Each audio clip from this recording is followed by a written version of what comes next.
Hello friends, welcome to my Arvind S B YouTube channel. तर आज मी यूट्यूबचा video घेऊन आलेलो आहे. तर आज आपण बघणार फ्रेंड्स बालीबेट. ओके, बालीबेट 11 चॅप्टर आहे आणि 7th क्लास आणि सब्जेक्ट मराठी. ओके, तर या पाठाचे लेखक आहे देशपांडे. ओके, देशपांडे आहे 1919 ते 2000. प्रसिद्ध विनोदी लेखक व नाटककार. ओके, तर ते लेखक पण होते आणि नाटककार पण होते. नसती उठाठेव, बटाट्याची चाळ, गोळा बेरीज, असामी. ओके फ्रेंड्स, असामी फसवून इत्यादी विनोदी पुस्तके, अंमलदार, भाग्यवान, तुझे आहे तुझे पाशी, सुंदर मी होणार, ती फुलराणी इत्यादी नाटके, व्यक्ती आणि वल्ली हे व्यक्तिचित्रण, अपूर्वाई आणि पूर्वरंग ही प्रवास वर्णने देशपांडे यांची काय होती, प्रसिद्ध होती. ओके, तर प्रस्तुत पाठात आपल्याला काय सांगितलेले, तर प्रस्तुत पाठात लेखकांनी इंडोनेशियामधील बालीबेट, ओके, इंडोनेशियामध्ये बालीबेट व तेथील निसर्ग सृष्टी यांचे नियनरम्य वर्णन केले आहे. म्हणजेच बालीबेट जे लेखक आहे देशपांडे यांनी प्रस्तुत पाठात आपल्याला सांगितलेले आहे की ती इंडोनेशियामधील एक बालीबेट, त्याचं निसर्ग सौंदर्याचा या पाठामध्ये आपल्याला अभ्यास करायचा आहे. ओके, तर इंडोनेशिया समुद्र रत्नजंडीत कंठा फेकून द्यावा तसं एक पाचूच्या बेटांचा पुंजका आहे. आता फ्रेंड्स, इंडोनेशिया म्हणजे भारताच्या दक्षिण बाजूला असलेला एक देश. आणि फ्रेंड्स बेट, ओके, बेट म्हणजे आपण म्हणतो ना आयलंड म्हणून. ओके, तर बेट म्हणजे चारही बाजूला पाणी असलेला जो प्रदेश असतो त्याला आपण काय म्हणतो फ्रेंड्स, बेट म्हणतो. ओके, तर इंडोनेशिया समुद्रात रत्नजंडीत कंठा फेकून द्यावा तसा पाचूंच्या बेटांचा काय पुंजका. पण बाली मात्र या कंठ्यातील कंठमणी. इंडोनेशियातल्या बेटांच्या समूहात बाली बेट एखाद्या टिपक्यासारखेच, आपल्या गोव्या एवढे आणि गोव्यासारखेच.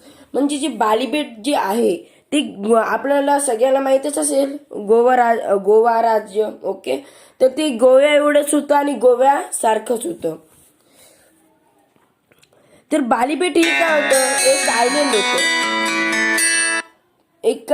आयलंड होतं. ओके फ्रेंड्स, आपल्या नृत्य, गायन, शिल्प, चित्र अशा विविध ललित कलांचा रंगीबिरंगी गोफ विणणारी या बेटात भारतीय संस्कृतीचे केवळ अवशेष आहेत असे म्हणणे या बेटाचा काय आहे मित्रांनो, अपमान आहे.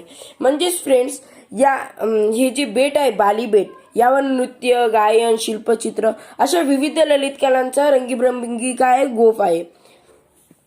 या बेटात भारतीय संस्कृतीचे, म्हणजेच या बेटावर काय भारतीय संस्कृतीचे अवशेष असं आपण म्हणलो की या बेटाचा काय तो अपमान होईल. ओके, तर तिथं असं आहे, लक्ष मोती उधळून मातीत चूर होऊन जावे आणि एखादा मोती कुठेतरी दूर पडून तसंच अभंग राहावा असे हे बाली बेट आहे. म्हणजेच फ्रेंड्स हे जे मोती ते कुठेतरी दूर पडून तसंच अभंग राहावा असे हे काय बाली बेट आहे.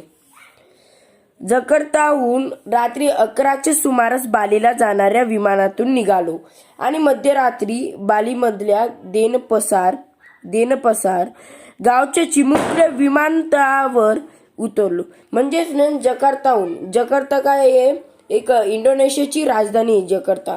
आणि ती रात्री 11च्या सुमारास ते बालीला जाणाऱ्या विमानात जे देशपांडे लेखक हे बसले होते आणि गावच्या चिमुकल्या एका विमानतळावर पोचले होते. देनपसार हे जे गाव आहे ते एका चिमुकल्या विमानतळावर ते पोचले.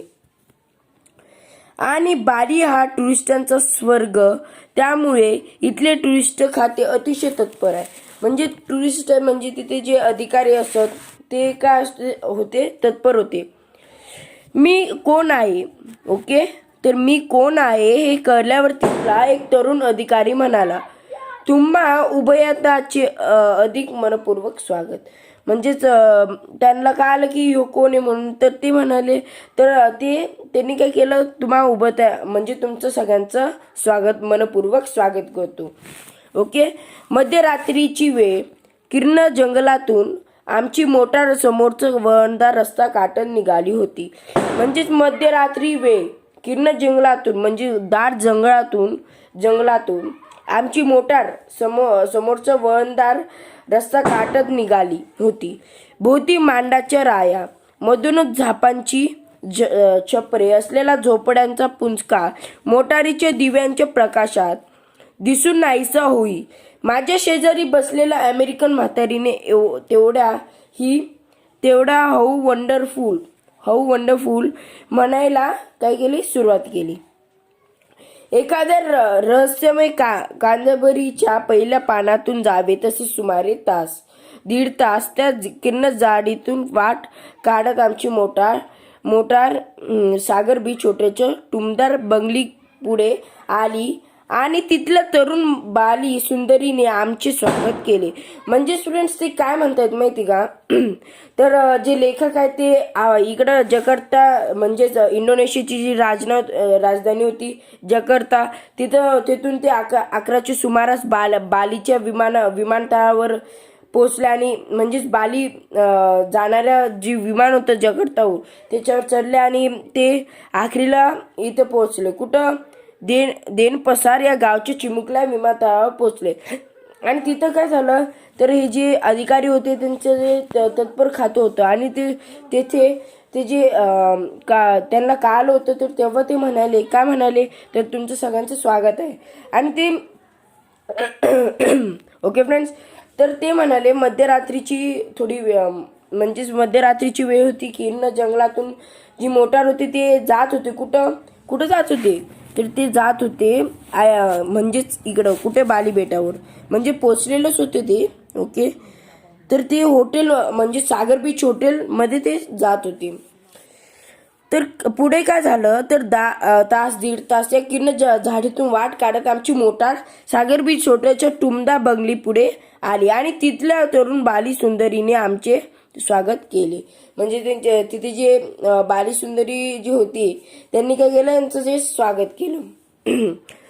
रात्रीचा 1:30-2चा सुमारास असेल, पण ती तरुणी आणि स्वागत विभागातले ती चपळ तरुण चेहऱ्यावरचा जागरणाचा व्यक्तिचित्रही ताण न दाखवता स्वागत करत होते. म्हणजेच जे 2 वाजता रात्रीचे सुमारास 2 वाजता हे जे तरुण होते, जी सुंदरी होती, त्यांनी काय केलं लेखकाचं स्वागत केलं. ते पण जराही ताण न दाखवता त्यांनी स्वागत केलं आणि लेखकाला वाटलं की या बेटावर घड्याळ नावाची काही गोष्टच नाही. ओके, याच्या बेटावर घड्याळ नावाची गोष्टच नाही असं लेखकाला वाटलं. तर प्रश्न पण आलेला आहे तो. ओके, रात्री 1:30-2चा सुमारास असेल, पण ती तरुणी आणि स्वागत विभागातले ते चपल तरुण चेहऱ्यावर जागरणाचा